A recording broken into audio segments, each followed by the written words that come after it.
Hi, thanks for joining us. This is Pay Yourself First, TV Cogeco show about your financial success. My name is Jamie Krane. Thanks very much for joining us this week. Well, if you've been watching our shows, you know that we're starting to interview more and more entrepreneurs, people who have stepped out of the mold and tried to do something a little bit different, out of the comfort zone, and doing something on their own.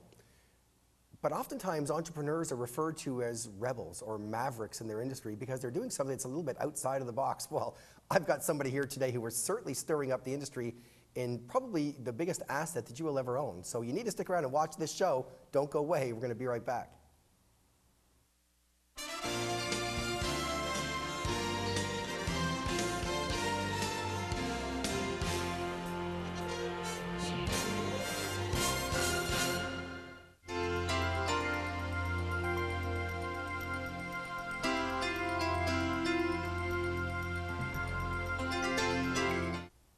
And we're back. Thanks very much for joining us. My name is Jamie Krane. You are watching Pay Yourself First, TV Cogeco show about your financial success.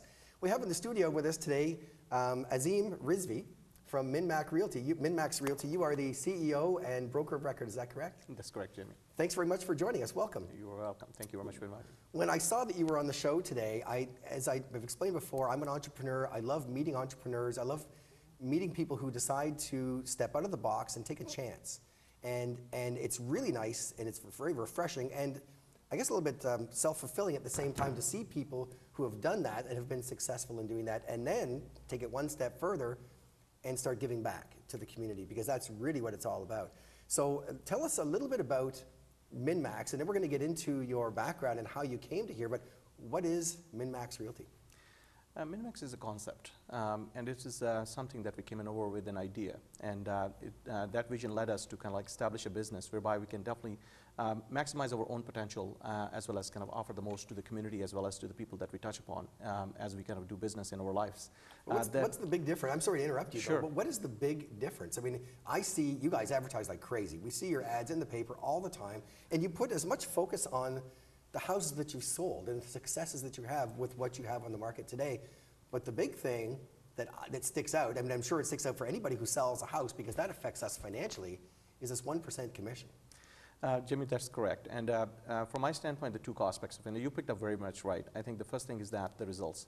This is a results-based organization, and the whole concept was that you don't minimize. The Maxx name itself came in over from there.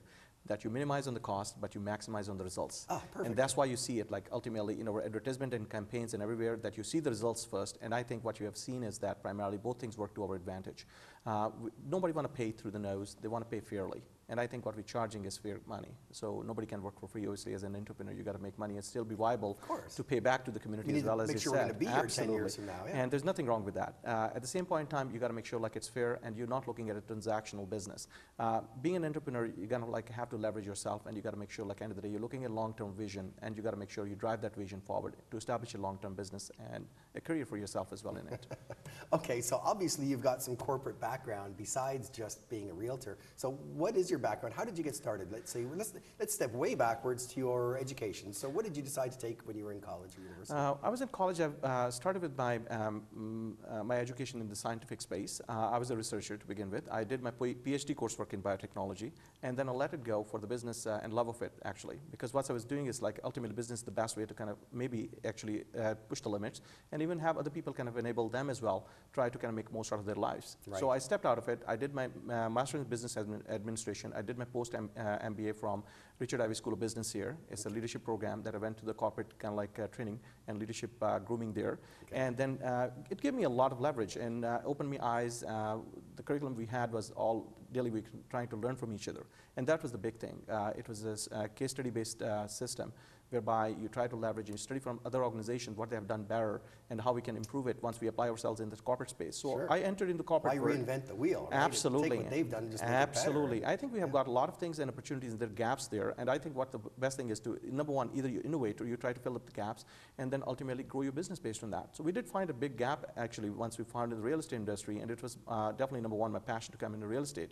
While I had a successful career going on, I've worked for multiple organizations, multinationals like Aventis, and and Bell Canada. I was a director there as well. So end of the boy, day, really? We can talk about this whole we can Bell talk about this Astro Media separately. thing. That's in the news right now. Absolutely. But maybe that's another We show. can leave it, exactly. But these are great organizations which definitely kind of help me out, kind of like understand and love what actually I do today is manage actually and lead at the same time. So even what you were doing in the corporate world and what you're doing as an entrepreneur, you're still managing people and you're leading. Absolutely. And that really doesn't change from one business to the other, right? Absolutely. And maybe it's a different product that you're selling or promoting, but the fundamentals are the same. Absolutely. And that's what we learned. Like, it's all about the processes in the system, actually. And then what you got to leverage it is primarily that part. And apply your leadership skills to motivate and lead. Right. And that's what we've done. And in this organization, we've made a change in the industry. And that's what we found is a gap. That a lot of kind of like companies that we do find out here is delegate a lot of kind of like work that they ultimately have to do to the realtors. And I don't blame realtors. I think it's the companies who are not putting their skin in the game. And I think for their business model doesn't allow that, or they're living in the past or whatnot. But once we came into this industry, I've learned it from the other companies that you can't be one-man company. Right. You got to have like, you got to leverage your resources. You got to apply There's so a much team. to know. There's a ton of knowledge that needs to be, and we're talking about, for most of us anyway, this is our biggest holding, our biggest investment, if you call it an investment, but certainly our biggest asset. Absolutely. We want that to be dealt with properly. And Absolutely. Now, how many realtors are there in Ontario and the GTA? There are about 60,000 in Ontario and about 38,000 in Toronto Real Estate Board alone. Wow. So that's a big number. That's a lot of competition. There's a lot of competition, but I believe in that, and a lot of people told me that as well before I got into it. My God, like, you got to be scared. What are you doing? Are you but crazy? At the same point in time, I think you got to look into yourself and your competence and try to kind of make sure you're ready to take it on the challenge. And if you have a passion, you've got an interest, and you plan for it well, I think you can be successful. And that's what we've proven to other people as well by having a business actually in a town, whereby we had a lot of established realtors as well. And today, we started about 8 years ago, this brand, and just in 4 years' time, we were the top listing company in Milton. And for the last 3 years, we are the top listing brokerage in Milton. We have like 46 listings right now, right? Absolutely. I think. And, Absolutely. Yeah. And that ultimately is primarily the testament. The way we change the whole game is primarily we've got to deliver results first. We've got to make sure that at the end of the day, whatever we're committing to, we're capable of delivering. So we never kind of take on something we can't do. So that's the first and foremost principle. You got to be honest and you got to be upfront, and you got to have a system in place and you got resources. And if you don't have that, you don't want to be pretending that you can do the job right. So what we did is primarily we delivered those results, and as you can see it ultimately today, our performance metrics is the highest in the industry. Our ask to sold ratio is the highest in the market. Our days on the market is the lowest. And that's what kind of like make people tick, saying, okay, these people are delivering the best in terms of results, and they're also kind of giving us the best value. Why not? It's a killer combination. And then we have got the people who are passionate about it, this industry, and they're ultimately looking to help people and help the community. And the people love it in a town like Milton. And today, our sales team has been ranked for the last 4 years, actually since 2008, 9, 10, 11, the only team from Milton who's been ranked the top team in the Greater Toronto area based on units of listings sold. And we're proud of that. Congratulations. Thank you very very much. much. Very proud of that. Absolutely. My goodness. Well, it's a killer combination. I love that. That is a great terminology. And certainly Milton is, and obviously this shows all over Halton region, but Milton is an interesting little microcosm of realty and of growth because of a few unique reasons. So we talked a little bit at the beginning of the show, or before the show started, about this boom that's going on in Milton and how long this boom is going to continue. But what sets Milton apart from everything else? Now, we only have a minute before we take break here, but in your opinion, really, what sets Milton apart? Why is this boom happening here? Location, location, location. All three reasons. Absolutely, because it's strategically located, has got all the network of highways around it, like 401, 407, even QEW is close by, GO Station is there. More importantly, it's got like 4 elite towns and cities around it, like Georgetown on the north side, on the east side is Mississauga, on the south side is Oakville, on further down west is Burlington. And all these 4 cities are maxed out in terms of land. There's not much of a land which is developable in the near future. So given that situation, people have to kind of live close to their network. They can't go away from their social network as much. Even if they're living in these places, they can't buy there, or they can't afford to, or they don't have availability there. They want to be close by there, and they also want to be making sure they're not far away from their jobs. So they want to move into Milton, and it's a small little town. A lot of younger demographics, they want to be attracted to raise their kids there, including myself. So we've been there almost 10 years, and we love it. We never moved out. Wow. The only way in, no way out from Milton. Well, we're going to expand on that in just a minute. Ladies and gentlemen, you're watching Pay Yourself First. We'll be right back. Don't go away. Look over there. Anna, it's the same flat country everywhere.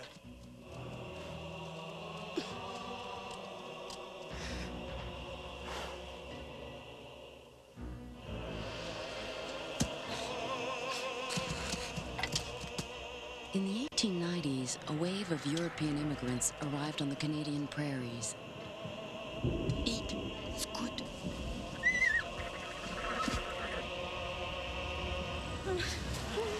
Anna, is it baby? You all right?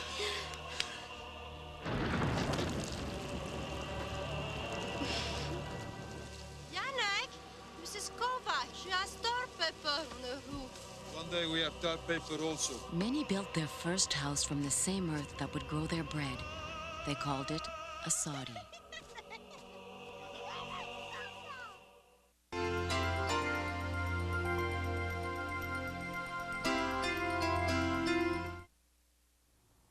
And we're back. Thanks for staying with us. You're watching Pay Yourself First, TV Cogeco show about your financial success. And we're chatting with Azim Rizvee from Maxx Realty. And really kind of a rebel, a groundbreaker. Certainly is taking an industry that's been very stuck in tradition, I guess, maybe for lack of a better term, and turning it on its head. And really sort of the idea is saving us money and certainly making it a little bit more of a viable or an easier process for us to sell our houses. So welcome.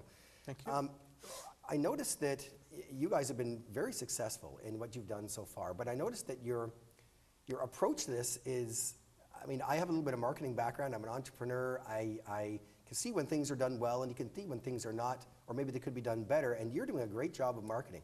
You must have some marketing background for sure, but one of the things that I find curious, and I've always wondered why, when you buy a big 2-page ad in the newspaper that has your listings on one side, but it has your sold listings on the other side. Why do you do that? And you know, we see sold sometimes. I know realtors put them in there just to save that space, because if you don't put something in there, then you're going to lose that to somebody else, and they've got it next week. But that's not really the case why you guys do it. So maybe you could expand on that for me.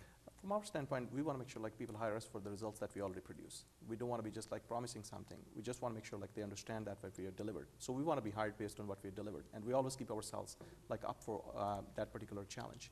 And I think having the transparency and everything for that matter, all the results are in black and white. We even advertise our sold prices there with permission, obviously, from sellers and buyers. We advertise how many days it took to sell those properties. Right. We advertise all those things, and that kind of keeps us honest. It keeps us on top of things that we want to make sure that we service our clients to the best of our abilities. So because we have to make sure these are the things which are going to be matter in the end to attract more people to come back to us. I think it's brilliant because, you know, I mean, for so many other reasons. I have a house just like that. You know, in a lot of the areas in Milton, there are houses that are very similar in certain neighborhoods.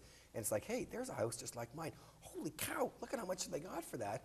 I've been thinking about moving up to the country or something like that. Well, now there's a little bit of motivation there. Absolutely. One of the other motivators, and now just to explain to our viewers how the real estate market works right now, you go and you get a listing company. Typically, I don't know where this number even came from, this 6% number that they typically charge the seller to sell his house. Listing agent comes in, lists that. A buyer is running around with their clients, and they come and they look at that house, and they decide they want to buy it. Well, that 6% gets divided between the seller agent and the buyer agent. And then the company that they work for takes a percentage of that. I know with Remax, I think, takes 10%, and they gave the agent 90, but Remax agents have to pay for their own offices, whereas Royal LePage or something, I think it's a 50-50 or a 60-40 split, depending on the agreement that you have with your broker. But they don't take money for the office and things like that. When I see yours advertised for 1%, I ask myself, how does that work? So maybe you could explain to us, is it 1% total commission or 1% selling commission, or how does that work? It's very simple. If, for example, our listing agent takes up a listing and he ends up selling it, buyer directly contacts us, and then ultimately he ends up bringing that to fruition. We only charge 1% total commission in that case. So if it's double-ended by that agent, or it's a min-max agent that brings in the buyer. Okay. Exactly. So there are opportunities there to save once, even if there is a min-max agent also brings in the buyers there as well. So in the buyer's agent is from min-max as well. There's still, we're not charging full pop 6%. In that particular case, it's 2% total. But if there is an agent coming from even other companies, we never try to just undermine any opportunities there for our sellers. If the buyer's agent is out there, which is being offered by all other sellers, 2.5%, we offer them that opportunity to make that money. We never discount that kind of component. So given that situation, so that's up to the seller? Up to the seller, absolutely. The home seller to make that decision at that point. Do we want to entertain this offer or not? Absolutely. Oh, that's brilliant. Absolutely. So this way, ultimately, we never kind of like undermine any kind of opportunities there, but at the same point, we make our full effort to make sure that we're saving our clients money. Right. But at the same point in time, we are leveraging our economies of scale and scopes today. We work as a company, and that kind of brings all these kind of like economies of scale and scope, and gives us an opportunity so we can charge less, but offer more services, because Right. everything is delivered by the company. We don't Right. have the agents who are put on the spot to kind of invest from their pocket the money. We work as a team. So all the money is being invested into marketing and all those resources, as you mentioned, very aggressively by the company itself. So agent never had a conflict of interest. So all the services are being delivered, and there's a customer service function, there's marketing, there's administrative function. Everything has been taken care of by our company staff in the back office. Actually, Right. we have got 2-to-1 ratio. We have 2 people in the back, as many agents we have in the front. Oh, no kidding. Absolutely. So that that's, way, that's interesting. Well, because that's always been a bit of a fear of mine, is that, you know, Absolutely. I mean, there's lots, as you mentioned, lots of realtors Yeah. out there. Some are better than others. Some may have more experience, better training. It must be really difficult for somebody new to Absolutely. break in, because as a seller, I'm thinking, you know what, if you miss one line or one clause in there, it could have catastrophic effects on the Absolutely. deal, even closing on the Absolutely. closing date. How do I know that you're experienced enough? Well, if that whole variable is taken away from the realtor and it's, or the agent who's out there selling, and it's put with back office people who do that day in and day out, you know they're not going to make mistakes, right? Absolutely. They're experts in everything that they do. For example, we have a stager which is certified, goes in and stage the property for them.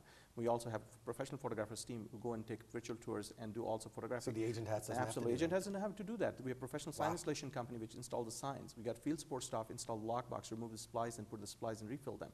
We got everything which is kind of managed by our marketing team in terms of putting the ads in place. Our graphic designers are in-house to keep the integrated marketing campaign just running all the time. So all those kind of things, and our media partnership, we have multi-year contracts with all the kind of media companies, which gives a lot of economies of scale and scope to offer more for less, and that's why we shared over kind of like savings with our clients, as well as we are able to kind of leverage that to kind of pay it back to the community. Well, I think it's really important that we dispel that rumor right now, that if you're a realtor out there and you've got buyers, oh, geez, I'm not going to take them to the min-max listings because there's only 1% and we're going to have to split 5, and then Remax is going to take, or Royal LePage is going to take 50% of that. I'm going to make $5 for selling this house, but that's not the case at all. That's not happening with us. There are companies who are doing that in the private space, but definitely we're not. We're a full service organization. Actually, it's a premium service organization who offering a value service. Min-max. That's a min-max Min concept. cost, max results. I love that. Absolutely, That's- and a lot of people try to compare us against Walmart. I said, okay, actually we're better. We're offering actually the Walmart value maybe, but we're offering the Bay level of service. And that ultimately is what the vision is. And actually, Right. because the way we have this whole kind of thing is covered is primarily everybody wants to pay the least they can, but at the same point in time, everybody want everything they can get. And then we provided actually both extremes. We got everybody covered. And that's why we came in over actually as successful as a company in a town like Milton, which is kind of already kind of responding to that kind of value proposition. And we are the top listing team out there for the last few years. Okay, so if you're a realtor then, and you're looking to, you know, what company you're going to join with, all of a sudden you don't have to do all this behind the work stuff, behind the scenes, I guess, administrative work. Absolutely. So you must be able to produce a lot more. You must be able to sell Absolutely. more houses. Do you have any kind of data or anything like that? Yeah, absolutely. I think from our standpoint, you're almost 10 times more productive. 10 and times. 10 times more productive. And that's ultimately is the thing. All of our agents almost kind of make like 6-figure salaries. And ultimately kind of in terms of commission splits and all that is bonus. They're out there making a lot more money than average agent ever makes. All of your agents are making 6-figure salaries? Close Now, to is that this number. in a world? This is in a world where the vast majority of realtors quit within the first 5 years. Absolutely, 80% of them. Not 10% or 5% of the realtors are making 95% of the money. The established people that are doing you know, big clienteles and things like that. Absolutely. And this ultimately is the name of the game right now. Ultimately, you got to make sure that at the end of the day, you're with the successful people. You're getting mentoring and coaching. You're Right. also getting all the resources and services. This is not a one-man show. This is ultimately is a teamwork. That's the direction of this particular industry, and I think that's what we're driving forward.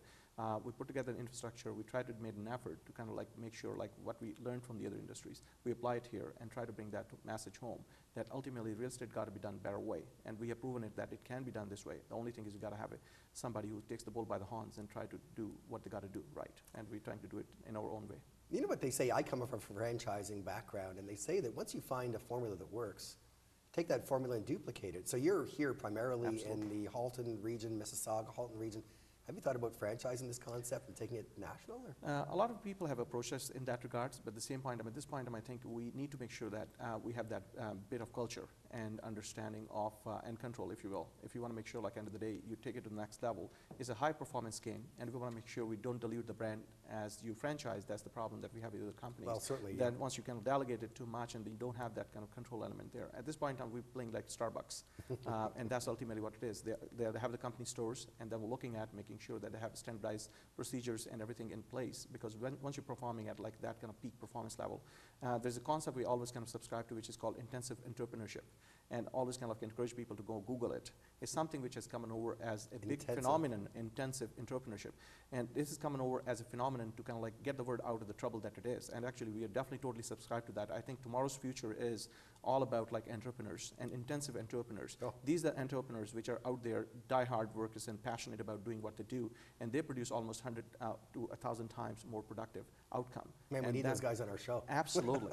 And we are here, for example, to kind of like say, okay, if anybody need any guidance, any kind of like help we can provide, any entrepreneurs from the area, well, my contacts are there. We'd love to kind of help them out. That's it. Well, I'd like to talk to you a little bit more Of about course. that after the show. Sure. So now, if I was a realtor out there, especially a new realtor, I would really be gravitated towards the model that you have here because of the training that's involved, and a lot of the I mean, they have to learn all this stuff when they get their realtor's license, certainly. Of course. But not having to do that on a regular basis and being able to focus your effort on selling, and not just selling, but servicing that customer. That's just going to take the customer service level to the next level as And well. I'll right? share with you that primarily our business is all about customer service. We never actually have our agents even cold call or solicit. I never did in my life yet. I didn't have ever single customer solicit. It's a nasty process, cold calling. I know I don't subscribe to it. I don't have my team members even do it. And primary reason for that is we want to make sure like we focus, our focus is primarily on existing customers. We don't end up losing our time and focus on trying to make those calls to look for new business. Our new business comes back from the customer service and the results that we deliver. Really? And we thank our existing customers to honor that. So where does the bulk of your business come from? Referrals and just Absolutely, majority of it. And then primarily, if we keep doing our job right, that's why I say that ultimately we don't have to kind of look for new business. It'll just Business grow finds us. exponentially. Once you're successful and you're doing your job right, the people look for you. You got to be in demand. You have a gotta couple be of successful. interesting things on your website, not just the Yeah. website, but in your advertising is this win a free listing. Yeah. That is really cool. I mean, so how did you come up with that concept, and how does it really work? It's primarily just to kind of like pay back this kind of philosophy we have within the community and also kind of with our customers. Why not? So primarily, we just want to make sure like we have an opportunity to say thank you for your business, and we can contribute back, and they kind of like give us so many riffles and so many other rewards. It's just like a little kind of token of thank you. Right, and it goes a long way, and people talk about that. You know, what we used to be the franchisees. We had the Subway sandwiches franchises here in town. We built the first one in 1990, and one of the things that Subway taught us was little things that customers are going to go back to their office and talk about are going to get you more value than advertising in a local advertising stream. And we put, you know, a little tab on the sub wrap, and we go to the next one. As soon as we wrap that sub wrap, if there was a little tab there, oh, you get your sub for free, and we make a big deal about it. And there's a big lineup of people sitting there. And, hey, wow, you got your sub for free. Why did you get a sub for free? I don't know why. They just gave us sub for free. Well, he was the guy who had the little dot on his thing, and it might be you next time. And all of a sudden, boom, the next day, they're back here for lunch again because they might get the free one. And maybe we do multiples in a row. But they're going back to their office and they're saying, hey, something different happened. Absolutely. And it's that viral idea of getting people talking about it. And that's really where I think MinMax, the whole concept is a fantastic concept. Now, we talk about paying yourself first. And often, paying yourself first, even though that sounds like kind of a selfish term, it means getting out there and doing things that are going to help you grow, that are going to help you be more successful, but it also makes you feel better inside when you do it. And you guys are very generous, and you're involved with so many causes. And I've got them listed here, and you know, for the sake of time, I'm not going to go through them all, but Milton District Hospital Society is a huge one. Milton Center for the Arts, I mean, my goodness, I don't want to embarrass you, but your donations were very generous. What made you decide to get into that, and maybe what is the most fulfilling thing that's come out of these causes that you've chosen to support? I'll just be honest with you, that's why we came into entrepreneurship, because I think we can leverage ourselves more, and we can pay ourselves, as you said, but at the same point in time, once you have to pay yourself, then you can pay other people too. So ultimately creating more opportunities in terms of jobs in the community, creating also opportunities for us to kind of be able to leverage ourselves more so we can have that kind of disposable income that we can kind of contribute and pay back to the community. So that was the whole rationale for us to kind of leave the corporate careers and leave it behind those stripes and try to kind of come on over and do something which can like enjoy doing at the same time. And these organizations, I think from my standpoint, once we live in the town, we work in here, our kids go in school here, we want to make sure that at the end of the day we leave our mark here and make sure like we make our kids proud and we make all the kind of community proud, and ultimately we want to make sure we're seen as the leaders in that space. At the same point in time, we'll have to kind of provide these organizations doing a fabulous job in even raising our kids in the community.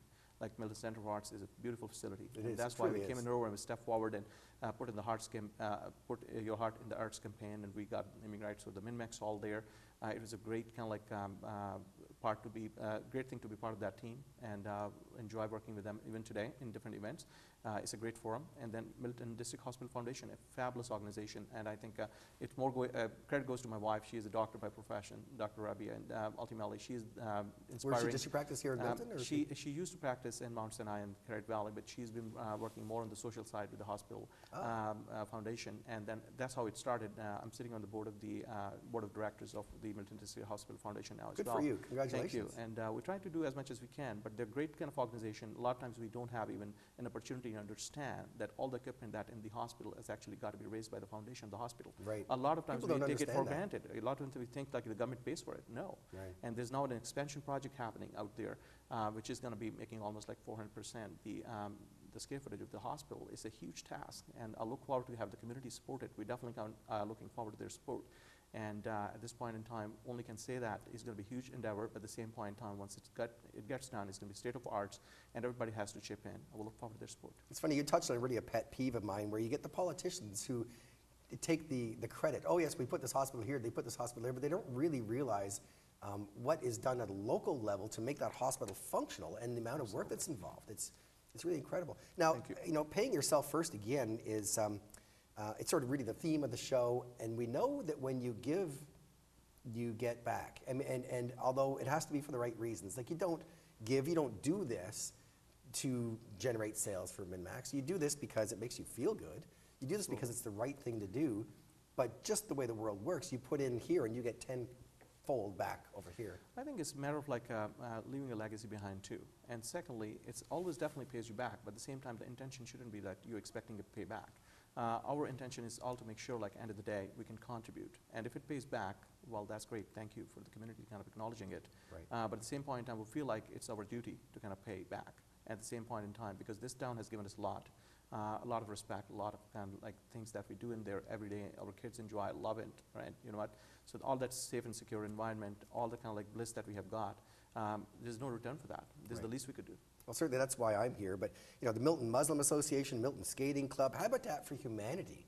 Now, what do you guys do with Habitat for Humanity? I know we're running out of time here. I know. Habitat, we had some communication partnership with regards to like helping them out with the new build out here in the town, as well as the other projects. We're looking forward to formulate also a more strategic partnership that's going to be announced down the road. It's a good fit. So absolutely, Yeah, and we're looking forward. We're also working with the Milton Transitional Housing, which is a great group of people from the local community, and they're trying to help out the people who are in need of like housing when they're trying to kind of like break away from their existing situation that doesn't allow them to kind of move into a new place, and they need some transitional place. Is a great group of people, and we support them as well. Wow. Azim, thank you so much. What's the best way for people to reach you if they wanted to contact you directly? My email address is azim, A-Z-I-M, @minmax.com, and can be reached at any time. Oh, that's wonderful. Thanks Thanks very much for joining us. I really appreciate it. It's been an eye-opener for sure, but it's great and it's refreshing to meet rebel entrepreneurs, you know, and intensive entrepreneurship. I love that term. Thank you, Jim. Thank you very much. Thank you. Thanks for having me. Ladies and gentlemen, you're watching Pay Yourself First, TV Cogeco show about your financial success. We'll be right back.